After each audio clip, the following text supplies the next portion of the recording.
복음을 듣고 예수를 믿고 그리고 구원을 받은 사람들입니다. 그런데 또한 우리는 그럼에도 불구하고 여전히 때론 예수 믿기 전처럼 넘어지고 실수하고 또한 죄를 지으며 살아갑니다. 나한테 악을 행하려는 의도가 있는 게 아닙니다. 오늘 악한 일을 해야겠다라는 이런 마음이 있지 않음에도 불구하고 우리는 하나님의 뜻을 따르고 싶어 하고 하나님의 계명을 지키고 싶지만 여전히 나에게 남아있는 어떤 육체적 연약함 그리고 죄성 때문에 원치 않게 악을 행하고 실패하는 비참한 나 자신의 모습을 때때로 발견하게 됩니다. 이러한 모습은 그리고 이러한 한계는 우리뿐만 아니라 오늘 로마서 말씀을 적은 사도 바울 역시 예외가 아니었습니다. 바울은 바리새인 유대인이었습니다. 정말 온 평생을 율법을 연구하고 공부하고 율법의 작은 구절이라도 놓치지 않고 지키기 위해서 열심히 노력하며 살아갔습니다. 그리고 다메섹 도상에서 예수님을 만나고 회심한 이후에는 정말 이방인의 사도로서 수많은 사람들에게 복음을 전하고 그리고 수많은 교회를 세우고 놀라운 사역들을 행하는 놀랍고 위대한 일들을 이루어갔습니다. 우리가 봤을 때 사도 바울은 어떻게 보면 되게 완성된 그리스도인, 정말 모든 사람들이 롤모델로 삼고 싶은 그러한 인물이 아닐 수 없습니다. 저도 그래서 이름이 바울이거든요. 네. 그런데 정말 놀랍게도 사도 바울도 자신 역시 우리들과 마찬가지로 자신의 죄성을 극복하지 못하는 모습을 이렇게 고백합니다. 로마서 7장 24절 한번 읽어볼게요. 자, 함께 읽어보겠습니다. 오호라 나는 곤고한 사람이로다. 이 사망의 몸에서 누가 나를 건져내랴. 사도 바울은 스스로를 향해서 나는 곤고한 사람입니다라고 고백하면서 나도 나의 힘으로 의를 행하기 위해서 율법을 지키기 위해서 많이 노력했습니다. 그런데 내가 지키려고 노력할수록 마치 늪에 빠진 것처럼 마치 수렁에 갇힌 것처럼 더욱더 많은 죄와 실패를 자주 또렷하게 경험할 수밖에 없었다는 것을 오늘 말씀을 통해서 고백하고 있습니다. 바울은 자신을 비롯한 그리스도인들에게는 두 가지의 법이 함께 적용받고 있다고 말하고 있습니다. 첫 번째는 예수 그리스도로 말미암아 구원받고 하나님의 복을 즐거워하는 거듭난 속사람, 그리고 또한 동시에 죄의 법을 지배받는 연약한 육체, 이 두 가지 속성이 자기 자신 안에 동시에 함께하고 있다고 말합니다. 이 때문에 예수를 믿는 성도는 이 두 법 사이에서 끊임없는 내적 갈등을 겪으면서 때로는 은혜 받고 때로는 거듭난 모습을 보이며 살아가기도 하지만 때때로는 내 성질, 내 버릇, 내 옛날 모습을 제어하지 못하고 여전히 죄를 짓기도 합니다. 그런데 만약에 우리가 우리의 행한 대로, 우리의 행동한 대로 율법에 의해서 심판을 받아야 한다면은 율법을 잘 지킬 때 어떻게 될까요? 율법을 잘 지키고 하나님 말씀대로 잘 살아간다면은 천국에 올라가기도 하지만 실패하고 죄를 짓게 되면 어떻게 할까요? 지옥으로 내려가게 될 겁니다. 그렇게 해서 하루에도 몇 번씩 천국과 지옥을 오늘은 천국 가겠다 하면서도 동시에 아이고 이러다 지옥 가는 거 아니야 라면서 왔다 갔다 하게 되겠죠. 이처럼 우리가 예수 믿고 구원을 받았음에도 불구하고 나중에 나에게 어떠한 심판이 기다리고 있을지 우리는 항상 전전긍긍하면서 두려워하면서 살아갈 수밖에 없습니다. 만약 우리의 행동대로 우리가 심판받는단 말이죠. 그래서 자칫 우리는 구원에서 탈락하게 될까봐 항상 두려워하고 불안하면서 전전긍긍하면서 살아야 할 것입니다. 그러나 사도 바울은 그리스도의 십자가의 복음 안에 있는 자들에게는 하나님께서 더 이상 율법을 통해서 정죄치 않으실 것이라고 우리에게 선언하고 있습니다. 함께 로마서 8장 1절 2절 함께 읽어보겠습니다.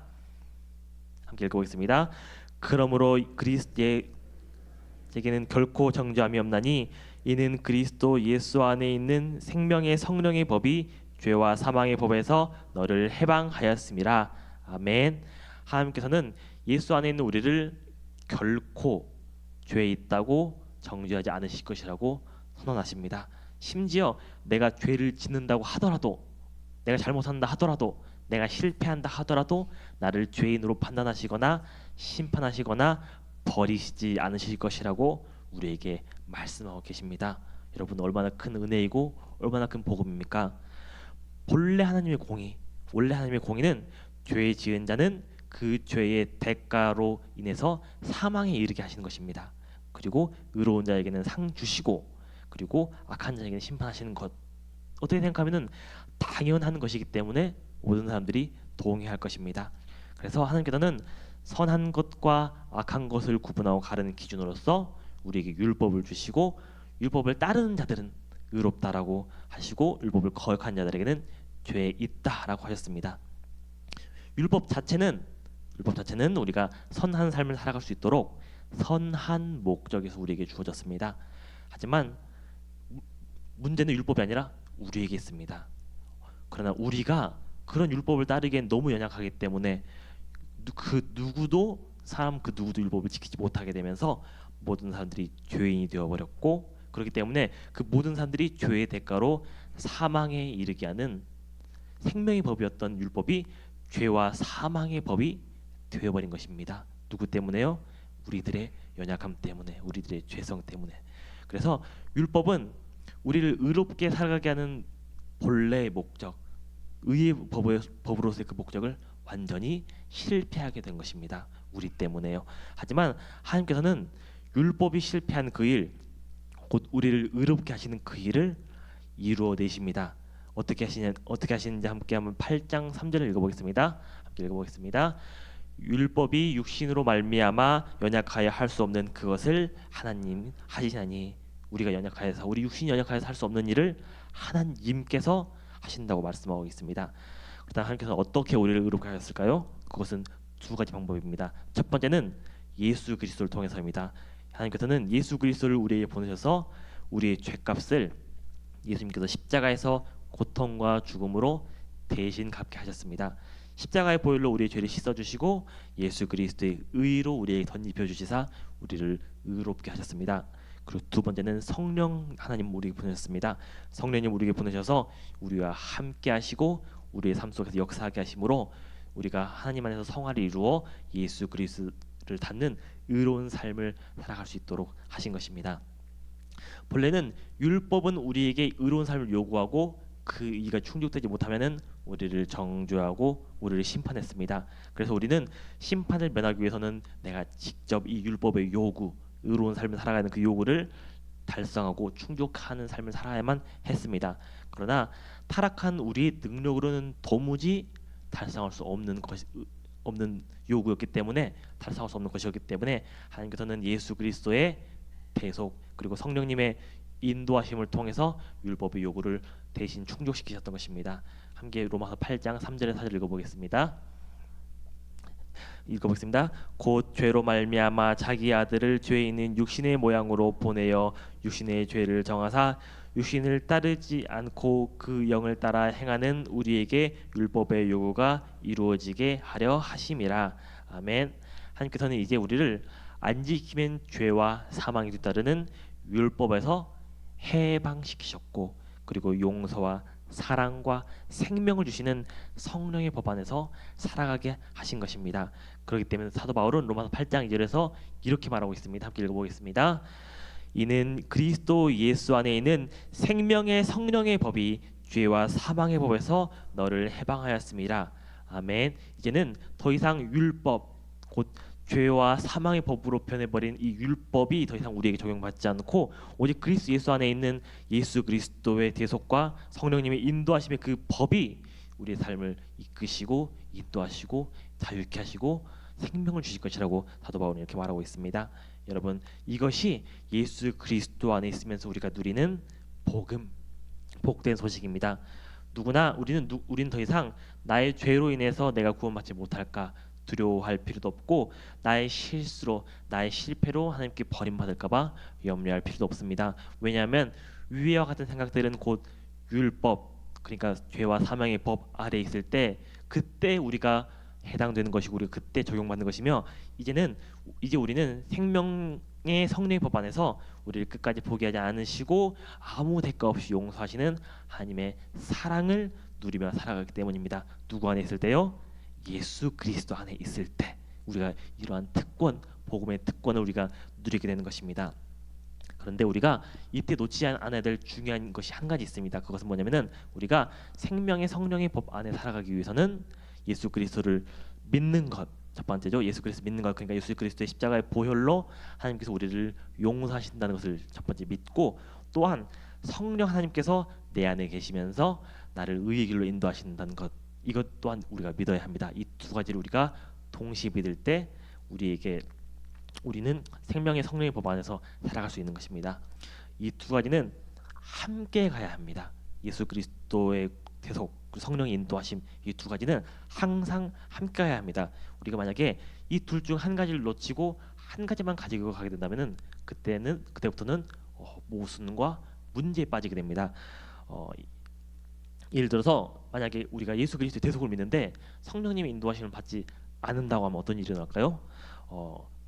여러분 이런 말 많이 들어보았을 것입니다. 하나님께서 이제 나를 정죄하지 않으신다네, 나를 더 이상 죄인이라고 하지 않으신다네, 그러면은 어차피 용서받을 거 내 마음대로 막 죄 지으면 살아도 되겠네, 어차피 용서받을 건데 마음대로 죄 지으면 살아가자라고 하는 대표적인 구원파의 교리가 있죠. 이러한 딜레마, 어떤 구원의 딜레마, 우리가 의인으로 살아가야 되지만 또한 용서받는다는 그 두 가지 사실에서 부딪히면서 이런 그 딜레마를 아주 잘 보여준 영화가 있습니다. 바로 영화 밀양이라는 영화죠. 혹시 보셨나요? 예, 되게 영화 밀양이 한때는 되게 이제 교회를 비판한다고 반기독교적이라고 되게 비판을 많이 받은 영화인데, 저는 그렇게 생각하지 않습니다.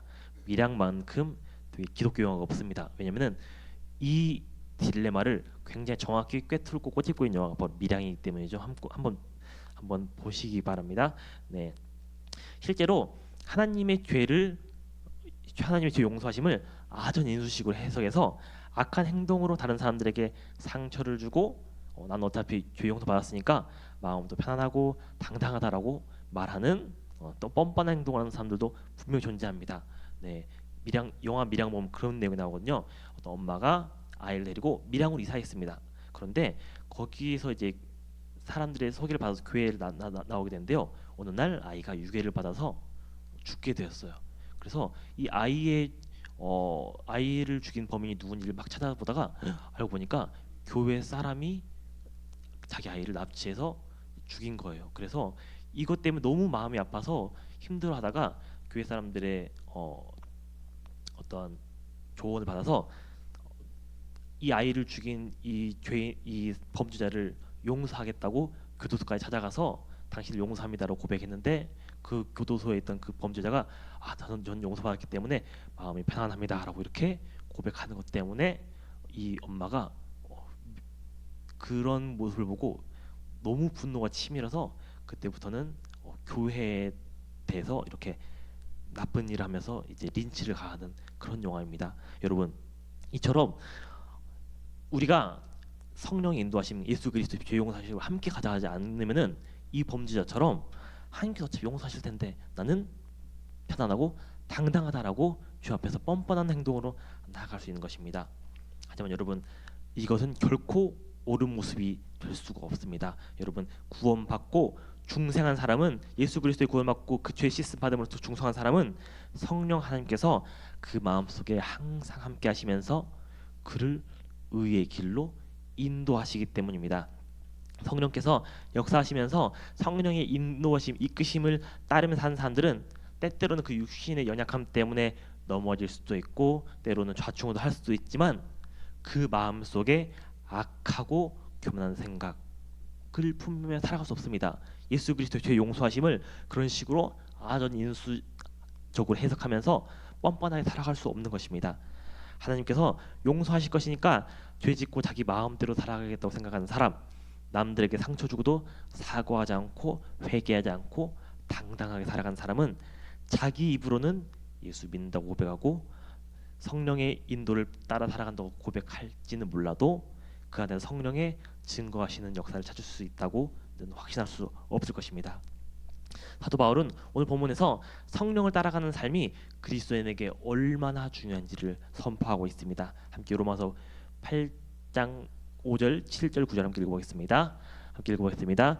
육신은 따르는 자는 육신의 일을, 영을 따르는 자는 영의 일을 생각하나니 육신의 생각은 하나님과 원수되나니 이는 하나님의 법에 굴복하지 아니할 뿐 아니라 할 수도 없음이라. 만일 너희 속에 하나님의 영이 거하시면 너희가 육신에 있지 아니하고 영에 있나니 누구든지 그리스도의 영이 없으면 그리스도의 사람이 아니라. 아멘. 누구든지 그리스도의 영이 아니면 그리스도의 사람이 아니라. 우리가 그리스도인이라면 어떤 사람이라는 거죠? 그리스도의 영, 곧 성령이 우리 안에 함께 하시면서 우리가 육신의 일을 따르는 것이 아니라 영의 일을 따르며 살게 된다는 것입니다. 그리스도인들의 성령과 함께 성령의 인도하심을 받으며 살아가는 삶은 선택이 아니라 필수인 것입니다. 바울은 성령이 거하지 않는 사람은, 성령의 성화로의 인도하심이 없는 사람은 결코 그리스도인이 아니라고 단호하게 오늘 본문에서 말하고 있는 것입니다. 성령께서 우리 안에 내주하시면서 우리 삶을 인도하실 때 우리는 그때서야 하나님께 순종하고 의를 행하는 것을 기뻐하게 되고, 우리를 정죄하지 않으시는 하나님의 은혜가 우리 안에 확신과 자유로 다가오게 되는 것입니다. 사랑하는 성도 여러분, 오늘 말씀 통해서 우리는 우리에게 정죄와 심판을 거두시고 용서와 사랑을 베푸신 하나님의 은혜에 감사해야 할 것입니다. 또한 우리에게 새 언약이라는 큰 선물 주시기 위해서 하나님의 뜻을 품고 이 땅에서 사람의 몸을 입고 오신 우리, 그리고 또한 십자가에서 고통과 죽음을 견디신 예수 그리스도의 그 크신 사랑에도 감사해야 할 것입니다. 죄와 실패에 두려워하지 않고 구원받지 못할까, 버림받을까 이런 정죄당하지 않을까라고 하면서 염려하지 않고 하나님의 은혜와 하나님의 사랑 안에서 우리 성령님 손 꼭 붙잡고 성화의 길을 한 걸음 한 걸음 걸어갈 수 있는 우리 모두가 될 수 있기를 하나님의 이름 안에서 간절히 소망합니다. 기도하도록 하겠습니다. 하나님 아버지 감사합니다. 오늘 로마서 8장 말씀을 통해서 한때 죄와 사망의 법 아래 놓여있던 우리를 너무 사랑하사 내버려 두지 않으시고, 나 스스로는 충족시킬 수 없었던 그 율법의 요구를 예수 그리스도의 보혈로 충족시키시고, 또한 성령의 인도하심으로 성화의 삶을 살아가게 하신 하나님의 그 크신 사랑해 주님 감사드립니다. 하나님 아버지, 나는 연약하여서, 나는 모자라서, 나는 죄인이라서 끊임없이 넘어지고 끊임없이 실족하고 끊임없이 실패하면서 도무지 구원받을 수 없는 자격이 없다는 것을 알고 있고, 심판받아 마땅한 자라는 걸 알고 있지만, 하나님 아버지, 더 이상 실족치 않도록 주님 도와주셔서, 더 이상 좌절치 않도록 주님 도와주셔서, 오직 나를 정죄치 않으시는 하나님의 그 사랑, 그리고 나를 의의 길로 이끄시는 성령님의 그 인도하심을 따라서 오늘도 한 걸음 한 걸음 예수님 닮아가는 하나님 따르는 삶을 살아가는 우리가 될 수 있도록 주님 도와주셔서, 이 모든 기도를 예수 그리스도 이름으로 기도드렸습니다. 아멘.